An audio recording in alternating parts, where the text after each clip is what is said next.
ककरा खातिर करे भोरे भोरे शिव जी के पूजा रे। सावन का गाना भैया काफी मस्त और काफी जबरदस्त। आई होप आप सब बहुत अच्छे होंगे। सुप्रभात, जय बिहार, जय भोजपुरी, हर हर महादेव। आशीष यादव जी का एक गाना आया है काफी मस्त और काफी जबरदस्त। ककरा खातिर करे शिव जी के पूजा भोरे भोरे गे, रे छोरा शिव जी से मांग लियो तोरे रे। ये गाना काफी मस्त और काफी जबरदस्त। सुनाते हैं गाना का लाइन भी दिखाएंगे।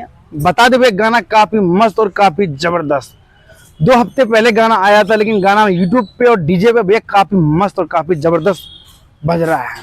बजना भी चाहिए क्योंकि आशीष यादव भी काफी मार्केट में भी दबदबा बन गया एकदम से।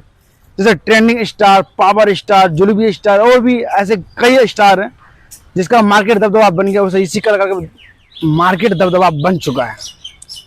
सुनिए गाना का लाइन, बताते हैं फिर कैसा लगा दोस्तों को गाना।